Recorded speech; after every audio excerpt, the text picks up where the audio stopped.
गिनती के पुस्तक 26 अध्याय को ध्यान करें। इस अध्याय में 65 वचन लिखा गया है। इस 65 वचनों में इस्राएलियों की दूसरी जनगणन मूसा ने गणन करना लिखा गया है। गिनती के पुस्तक आरंभ में ही पहली अध्याय में मिस्र देश से छुटकारा पाए हुए 12 गोत्रों को उनकी जनगणन लिखना है कहकर परमेश्वर ने आदेश किए थे, जो हमें कहते हैं 6 लाख प्यादे कहकर 6,03,551 उस ज़माने की बात है। और दूसरी जनगणन 6,01,730। पहला जनगणन मिस्र देश से आए हुए लोग, जंगल में मरे हुए लोग, कादेश और बर्निया के जगह पे वादा किया हुआ धरती को जो लोग जाकर देख कर आए थे, जो बेदिए वापस लेकर आए थे, उस रिपोर्ट को देखकर हम लोग वापस चले जाएंगे, वादा किया हुआ राज्य पे हम लोग नहीं जाएंगे कहकर कहे थे। परमेश्वर 40 दिन उन लोगों को बेदी करके उस जगहों को देखकर आने के लिए कहे थे, और वापस आके वो लोग जो रिपोर्ट दिए थे उसके अनुसार परमेश्वर ने 40 दिन वो लोग बेदिए के रूप में गए थे। तो 40 साल तक वो लोग घूमते टहलते यही मर जाएंगे कहकर परमेश्वर ने कहे थे। आपकी जनरेशन को, नेक्स्ट जनरेशन को, आने वाली पीढ़ी को मैंने मेरी वादा के अनुसार मैं उन लोगों को कनान देश पहुंचाऊंगा कहकर कहे थे। इस रूप में अगर हम लोग ध्यान दिए तो पहली पीढ़ी के जनगणन एक कालिब और यहोशू को छोड़कर बाकी सब लोग जंगल में ही मर चुके थे, और जो लोग मरे थे उन लोगों में से जो पैदा हुए थे उस बच्चों से, उस औलाद से परमेश्वर ने 6,01,730 लोगों को परमेश्वर ने आविष्कार किए थे और इन लोगों को कनान देश पहुंचाए थे। ध्यान दीजिए, पहले जो पीढ़ी थे जनसंख्या, उसमें 30 साल से ऊपर के लोग गणन किया गया है। क्षमा कीजिए, 20 साल से ऊपर के जो इस्राएलियों को गणन किया गया था, उन लोगों में 12 गोत्र के लोगों को ही गणन किए थे। लेवी के गोत्र को गणन नहीं किया गया। लेवी के गोत्र को परमेश्वर ने अलग करके इस लेवी के गोत्र को अलग रूप में गणन किए हैं। इस लेवी लोगों के हिसाब में 1 महीने से ऊपर जो भी बच्चे थे लड़के, उन लोगों को गणन किया गया था। उन लोगों में से मंदिर के काम करने के लिए 30 साल से लेकर 50 साल के बीच में जो लोग थे उन लोगों को गणन किए थे। वो जनगणन अलग है। यहाँ भी उसी रीति, उसी विधि के अनुसार गणन किए थे। 20 साल से ऊपर जो लोग हैं उन लोगों को, सेकंड जनरेशन को, मतलब यानी जंगल में जो पैदा हुए थे उन लोगों को, जो पहली जनसंख्या में उन लोगों को नहीं गिना गया था, क्योंकि तब को ही वहाँ के लोग 20 साल से बढ़कर रहे थे। 40 साल की यात्रा, 50वीं साल के अंदर जो है उन्हीं लोगों को गणन करने के लिए कहे थे। तो इसलिए मैक्सिमम पीपल, आपको न्यूली बॉर्न पीपल, नया पैदा हुए लोगों को ही यहाँ गिना गया है। 20 साल से बढ़कर जो है उन लोगों को, इसका मतलब क्या अर्थ आ रही है? जंगल की यात्रा में 20 साल के उम्र के लोग कहकर कहे तो जंगली में ही यात्रा करते करते ही पैदा हुए लोगों कहकर अर्थ आती है। 50 साल के अंदर जो है उन लोगों को मतलब अर्थ क्या है? जो आरंभ में मिस्र से निकलकर जब आ रहे थे उस समय उनकी उम्र 10 ही साल का था। उस 10 साल के अंदर जो रहे हैं उन्हीं लोगों को यहाँ काउंट किया गया है, नहीं तो काउंट नहीं कर पाएंगे। इसलिए most of the people young generation फिर से गणन करना है कहकर परमेश्वर मूसा को आज्ञा दिए हैं। वो 26 अध्याय में संभव हुई थी। ये 12 गोत्र के गणन अब हमें पढ़ने जा रहे हैं। सिंपल, इसको सिर्फ पढ़ लेंगे, इसमें तो मैसेज कुछ भी नहीं रहेगा। इसमें हमें किसी रीति का मैसेज नहीं रहती है। हम लोग इसमें केवल ये देखना है कि किस किस गोत्र वाले कितने लोग हैं, वो एक देखना है। उसके बाद पहली जो जनता की संख्या को और दूसरी जनता की संख्या को, कितने लोग बढ़े हैं कितने लोग घटे हैं, ये कैलकुलेशन स्टेटस हमें देखना है। उससे बढ़कर प्रत्येक संदेश इस अध्याय में कुछ नहीं है। परमेश्वर की वादा की परिपूर्णता इसमें है कहकर हम लोग जान लेंगे। उत्पत्ति के पुस्तक 15वीं अध्याय में अब्राहम से परमेश्वर ने कहे थे, तेरे संतान परदेशी में गुलामी होकर रहेंगे 400 साल, वहाँ से उन लोग धनवन होकर वापस आएंगे कहकर कहे थे। याकूब ने उनके पुत्र और उनके पोते लेकर निकला था। मिस्र को गए हैं, कनान से लेकर गए हैं मिस्र देश में। वो लोग वहाँ रहे तब याकूब और यूसुफ के साथ सारे परिवार याकूब की परिवार को गिने तो 70 लोग, 12 पुत्र लोग थे और उसके पोते। ये सारे लोगों को कुल मिला के 60 लोग थे, 67 लोग थे। और याकूब से मिलाकर इफ्राइम और मनश्शे और यूसुफ, इन सबको मिलाकर 70 लोग थे। 70 पुरुष थे। ये 70 लोग मिस्र में थे। उन लोग गए के बाद उन लोगों के पीढ़ी, चौथी पीढ़ी आते ही वहाँ हमें बहुत स्पष्ट रूप में 6,05,51 लोग, 6,03,550 लोग पुरुष ही दिखाई देते हैं। बहुत विस्तार रूप में जनता बड़ी है। मिस्र को छीनते हुए धनवन होकर आए थे। ये पूरा हमें निर्गमन के पुस्तक में लिखा गया है। तो मैं अब पहली आयत से लेकर 65 आयत तक बारी बारी से पढ़ते ही जाऊंगा। इसमें ये आप लोग बहुत सावधानी से ग्रहण करना है। फिर यहोवा ने मूसा और एलियाजर नामक हारून याजक के पुत्र से कहा, क्या आप लोग इसको पहचाने हैं? याजक हारून को कहकर कहते थे। अब हारून मर गए थे तो उन्हीं के स्थान में एलियाजर आया था।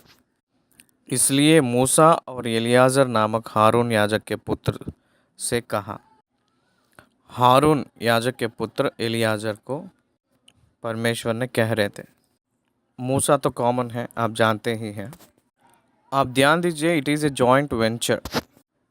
Instruction to 2 persons, not 1 person. It's a team job work. Leaders को इंस्ट्रक्शन आया था परमेश्वर की ओर से, आप दोनों भी वहाँ गणन करिए। इस्राएलियों की सारी मंडली में जितने 20 वर्ष के या उससे अधिक अवस्था के होने से इस्राएलियों के बीच युद्ध करने के योग्य है, उनके पितरों के घरानों के अनुसार उन सबों की गिनती करो। अतः मूसा और एलियाजर याजक ने यरीहो के पास योर्दान नदी के तट पर मोआब के अराबा में उनको समझा के कहा, 20 वर्ष के और उससे अधिक आयु के लोगों की गिनती लो, जैसा कि यहोवा ने मूसा और इस्राएलियों को मिस्र देश से निकल आने के समय आज्ञा दी थी। रूबेन जो इस्राएल का जेठा था, रूबेन मतलब वो एक गोत्र, और रूबेन का एक गोत्र है। उसके ये पुत्र थे अर्थात हानोक जिससे हनोकियों का कुल चला, और पल्लू जिससे पल्लुइयों का कुल चला, हेस्रोन जिससे हेस्रोनियों का कुल चला, और कर्मी जिससे कर्मियों का कुल चला। ये 4 लोग वंश के लोग थे रूबेन के। फैमिलीज के रूप में इन लोगों को पहचाना जा रहा है। 7वीं आयत, रूबेन वाले कुल यही थे, और इनमें से जो गिने गए वे 43,730 पुरुष थे। 43,730 पुरुष थे। और पल्लू का पुत्र एलियाब था, और एलियाब के पुत्र नमूएल, दातान और अबीराम थे। ये वही दातान और अबीराम हैं जो सभासद थे। और जिस समय कोराह की मंडली ने यहोवा से झगड़ा किया था, उस समय उस मंडली में मिलकर वे भी मूसा और हारून से झगड़े थे।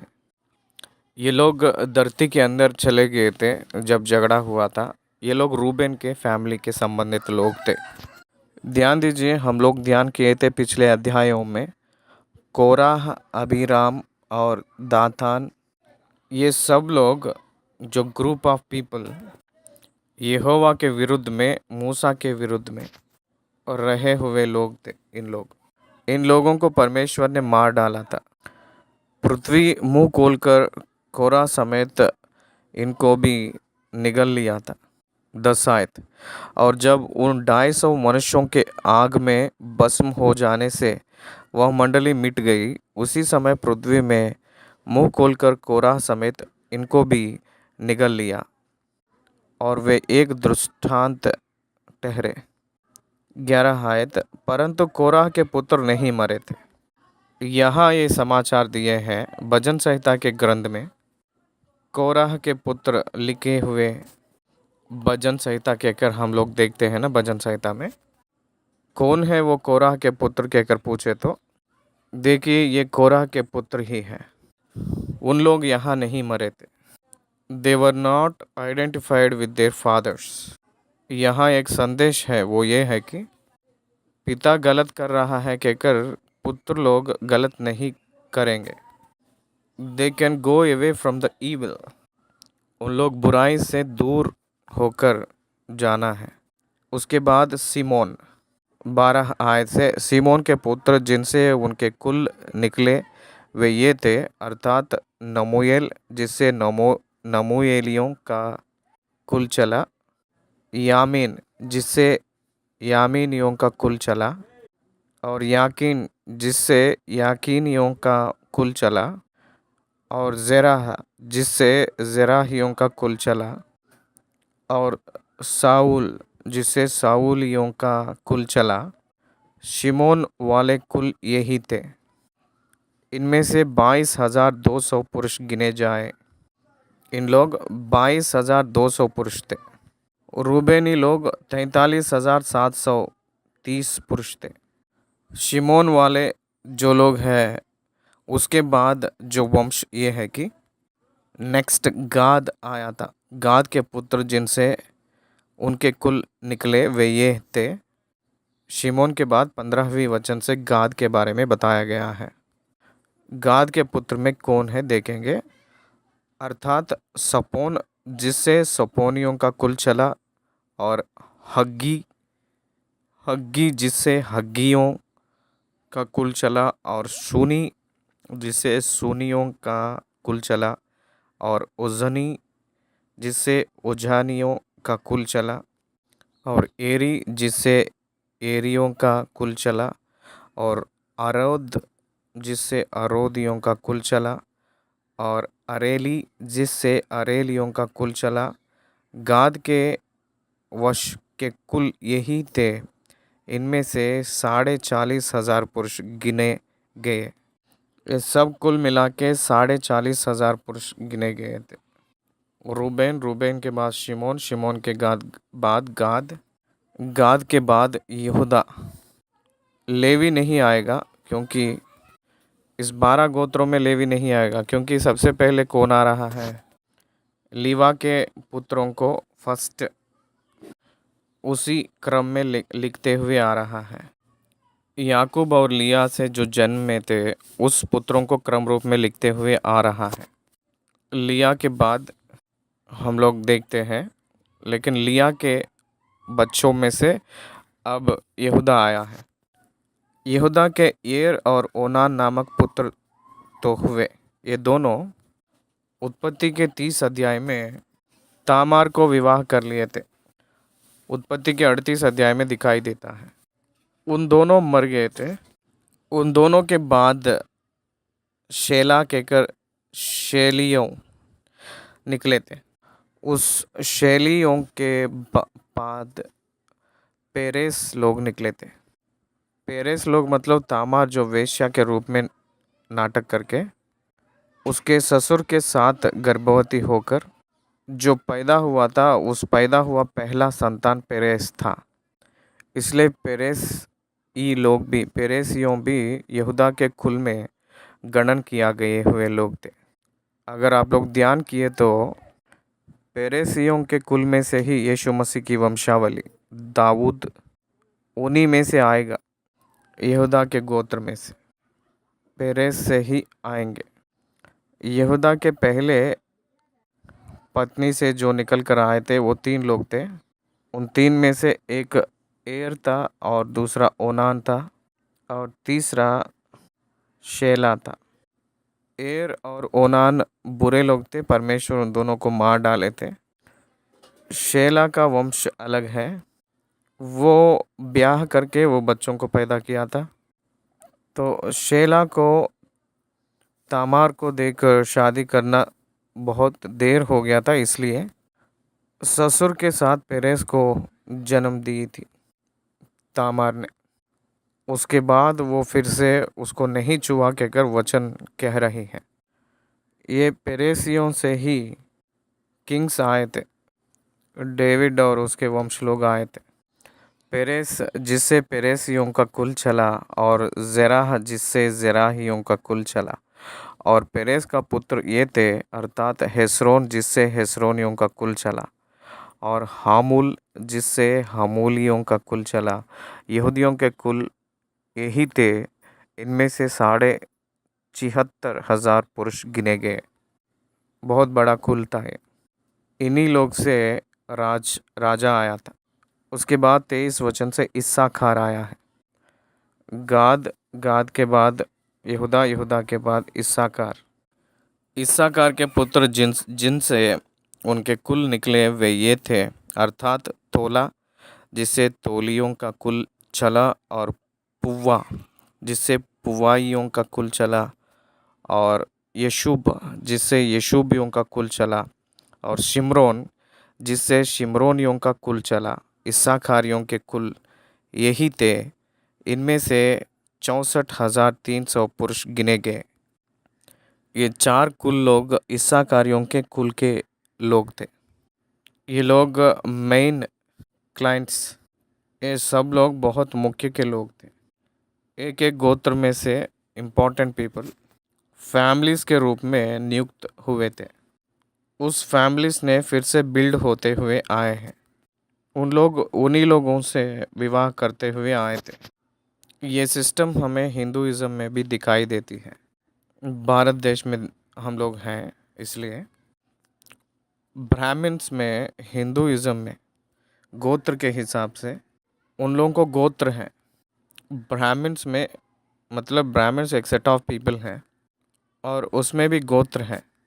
उन लोगों को ही डिविजन्स हैं, फैमिलीज़, अलग अलग फैमिलीज़ हैं। वही सिस्टम यहाँ जूविश में भी हमें दिखाई देती है। इसीलिए आर्यंस के रूप में इंडियंस को कहते हैं। वो लोग द्रविड्स नहीं हैं, ओरिजिनल इंडियंस ब्राह्मण्स हैं। बाहर से जो आए थे उन लोग ब्राह्मण्स कहते हैं। आर्यंस कल्चर हिंदुइज़्म, इसका मतलब ओरिजिनल हिंदुइज़्म आर्यन से ही आया था। इंडिया में जो रहे हैं दलित्स को ये सिस्टम नहीं था, आर्यंस के सिस्टम नहीं है। इन लोग लोकल गॉड्स को पूजा करते थे। जहाँ चाहे वहाँ लोकल गॉड्स रहते थे। लेकिन आर्यन्स आए के बाद में ये रिलीजियन, ये हिंदुइज्म, ये मेन गॉड्स, उन लोगों का पूजा पाठ, ये सब कुछ कल्टीवेट होते हुए आया है समय के हिसाब से। वैसे ही इजराइलियों के गोत्र में भी जुडाइज्म में रहा हुआ कल्चर को ये अडॉप्ट करके उस सारी जगह को, उस प्रांत को विस्तार किए थे। इस्साकारियों के कुल के जनसंख्या ये है कि 64,300 पुरुष गिने गए हैं। उसके बाद जेबूलून के पुत्र जिनसे उनके कुल निकले वे ये थे, अर्थात सेरेद जिससे सेरेदियों का कुल चला, और एलोन जिससे एलोनियों का कुल चला। इसमें दो ही फैमिलीज हैं। और यहलेल जिससे यहलेलियों का कुल चला था। तीसरी वंश है। ये तीन वंश जेबूलूनियों के कुल में यही थे।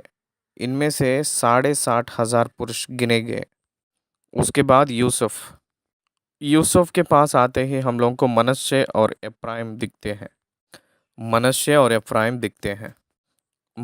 और एफ्राइम में 28 आयत से देखेंगे तो यूसुफ के पुत्र जिनसे उनके कुल निकले वे मनश्शे और एफ्राइम थे।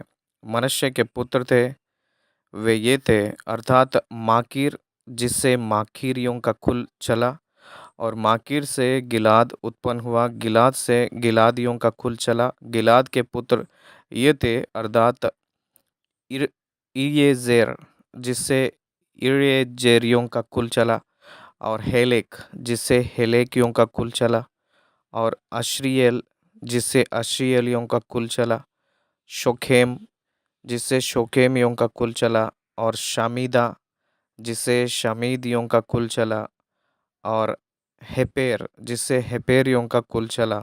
और हेपेर का पुत्र सलोफाद के बेटे नहीं, केवल बेटियां हुई। इन बेटियों का नाम महला, नोआ, होगाला, मिल्का और तिरसा है। मनश्शे वाले कुल तो यही थे, और इनमें से जो गिने गए वे 52,700 पुरुष थे।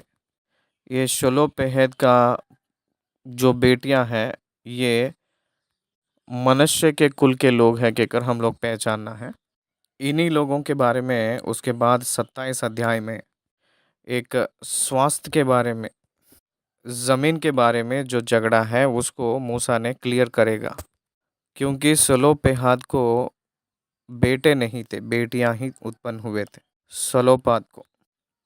तब उन लोग, उनकी गोत्र के पुरुष लोगों को शादी करना है या दूसरों को ब्याह करना है कहकर जो प्रश्न आया था उस समय, ज़मीन बदल जाता है ना, वैसे करे तो वैसे ना होकर उसी के गोत्र में से मनश्शे के गोत्र के लोगों को ही उन लोग ब्याह करना है कहकर जजमेंट हुआ था। मनश्शे वाले कुल तो यही थे, और इनमें से जो गिने गए थे वे 52,700 पुरुष थे। उसके बाद एफ्राइम, यूसुफ के पुत्रों में से दूसरा है एफ्राइम। एफ्राइम के पुत्र जिनसे उनके कुल निकले वे ये थे, अर्थात शूतेलाह जिससे शूतेलाहियों का कुल चला, और बेकेर जिससे बेकेरियों का कुल चला, और तहन जिससे तहानियों का कुल चला। और शूतेलाह के यह पुत्र हुआ, अर्थात ईरान जिससे ईरानियों का कुल चला। एप्रामियों के कुल यही थे। इनमें से 32,500 पुरुष गिने गए।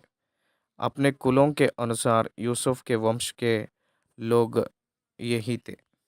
उसके बाद बिन्यामीन पुत्र, यूसुफ के बाद 12वीं पुत्र बिन्यामीन था। याकूब के पुत्रों में से आखिरी बिन्यामीन था पुत्र। 38 बिन्यामीनी के पुत्र जिनसे उनके कुल निकले वे ये थे, अर्थात बेला जिससे बेलियों का कुल चला, और अशबेल जिससे अशबेलियों का कुल चला, और अहीराम जिससे अहीरामियों का कुल चला, और शपुफाम जिससे फामियों का कुल चला, और हुफाम जिससे हुफामियों का कुल चला, और बेला के पुत्र अर्ध और नामान थे, तथा अर्ध से अर्धियों का कुल और नामान से नमानियों का कुल चला। यहाँ 4+2 6 कुल यहाँ दिखाई दे रहा है। अपने कुलों के अनुसार बिन्यामीनी ये ही थे, और इनमें से जो गिने गए 45,600 पुरुष थे। इसमें पहली पत्नी जो लिया थी, तो दूसरी पत्नी जो राहेल थी, उन लोगों का औलाद ख़त्म हो गए थे। उसके बाद दान जो पुत्र याकूब का, दान और आशेर, इन दोनों के वंश के बारे में देखें। दान वंश 42 वचन से दिखाई दे रहा है। 42 से देखें। दान का पुत्र जिससे उनका कुल निकला यह था, अर्थात शुहाम, जिससे शुहामियों का कुल चला, और दान का कुल यही था, और शुहामियों में से जो गिने गए उनका कुल में से 64,400 पुरुष थे। आशेर के पुत्र जिनसे उनके कुल निकले वे ये थे, अर्थात यिम्ना, जिससे यिम्नियों का कुल चला, इसरी जिससे इसरियों का कुल चला, और बरिया जिससे बरियों का कुल चला। फिर बरिया के ये पुत्र हुआ, अर्थात हेबेर, जिससे हेबेरियों का कुल चला, और मल्कीएल जिससे मल्कीएलियों का कुल चला, और आशोर की बेटी का नाम सेराह है। अशोरियों के कुल यही थे। इनमें से 53,400 पुरुष गिने गए। उसके बाद नफ्ताली लोग आए थे। यही ऑर्डर के रूप में इस्राएलियों को दिया जाता है। यही ऑर्डर पे रहते हैं। अब जो पढ़े हैं इसी ऑर्डर में उन लोग रहेंगे। पहला कौन पैदा हुआ, दूसरा कौन है, तीसरा कौन है, कहकर कंफ्यूज होने का ज़रूरत नहीं है। आपको उत्पत्ति के पुस्तक 29 अध्याय से लेकर 30 अध्याय तक देखे तो वहाँ हमें ऑर्डर दिखाई देती है। पहले 4 लोग कैसे पैदा हुए थे। पहले 4 लोग लिया को पैदा हुए थे, रूबेन, शिमोन, यहूदा और लेवी। उसके बाद उनका गर्भ बंद हुए के बाद उनकी दासी को पैदा हुए हैं 2 लोग। उन लोगों को देखकर हमारे दासी के साथ जाओ कहकर राहेल आई थी। राहेल के दासी बिल्हा के साथ गए तो तब 2 लोग पैदा हुए थे। वहाँ तक 10 लोग हुए थे। आखिरी में याकूब की प्रिय पत्नी राहेल को 2 लोग पैदा हुए थे। आप लोग ध्यान दीजिए, इस प्रोसेस में हम देखें तो राहेल ने याकूब से झगड़ा की थी। वो दासी के साथ गए तो याकूब ने कुछ पुत्रों को दिया था। वो देखो, लिया की दासी के साथ तू गया है, मेरे दासी के साथ भी जाओ कहकर कहते हैं। उनको भी बच्चे को दिए थे। उसके बाद फिर से प्रभु ने फिर से लिया को परमेश्वर ने याद कर लिए थे, फिर उनको पुत्र दिए थे और दीना को भी दिए थे। वैसे 12 पुत्र, एक पुत्री को परमेश्वर ने याकूब को दिए थे। वो एक ऑर्डर में दिखाई देती है। तो इसलिए कौन सी एज के बाद कौन पैदा हुए यहाँ दिखाई देती है। यहाँ पैदा हुए के बाद में पहला वाइफ, दूसरी वाइफ और उसके दासी लोग, उन लोग जो पैदा हुए हैं उन लोगों के हिसाब डाल रहे थे। फिर यहोवा ने मूसा से कहा, इनको इनकी गिनती के अनुसार वह भूमि इनका भाग होने के लिए बांट दी जाए। यही ऑर्डर में बांटने के लिए कहे थे। First wife, second wife, first दासी, सेकंड दासी, इस ऑर्डर में बांटने के लिए कहे थे। उस क्रम में आप इस धरती को बांटते हुए आना है कहकर कह रहे हैं। जिस कुल में अधिक हो उनके अधिक भाग, और जिसमें कम हो उनका कम भाग देना। प्रत्येक गोत्र को उसका भाग उसके गिने हुए लोगों के अनुसार दिए जाए, तो भी देश चिट्ठी डालकर बांटा जाए।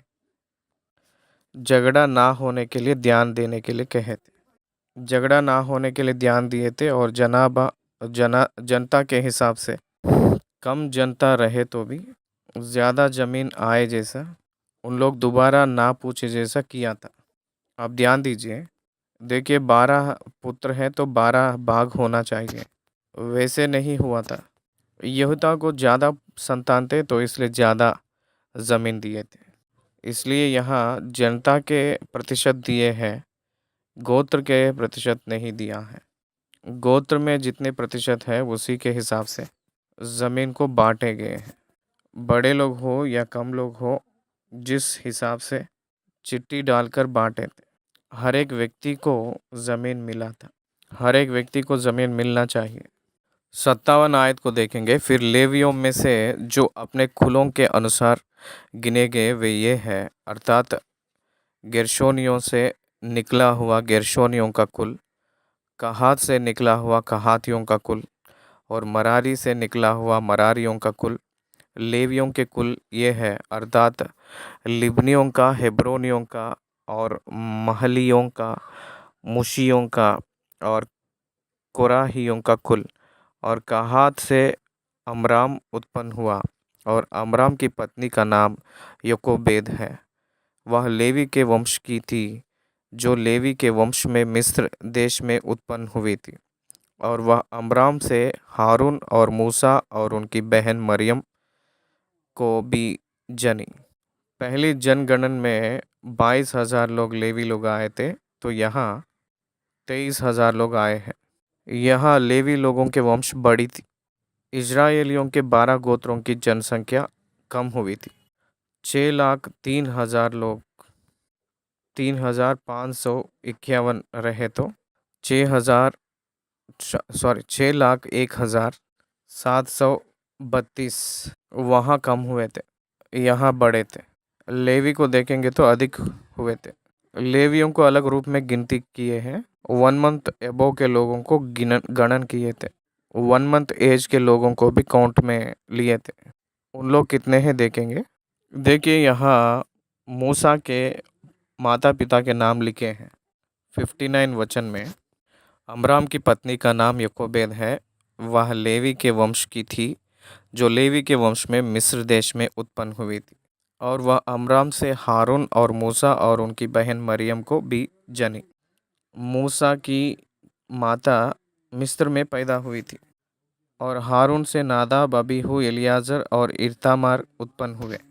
नादाब और अबीहू उस समय मर गए थे जब वे यहोवा के सामने ऊपरी आग ले गए थे।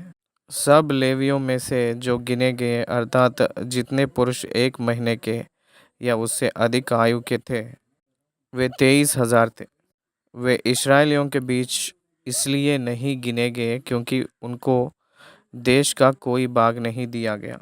No inheritance, God is their inheritance. इस्राएल की भूमि को इन लोगों को नहीं दिया गया था। मूसा और एलियाजर याजक, जिन्होंने मोआब के अराबा में यरीहो के पास की योर्दान नदी के तट पर इस्राएलियों को गिन लिए, उनके गिने हुए लोग इतने ही थे।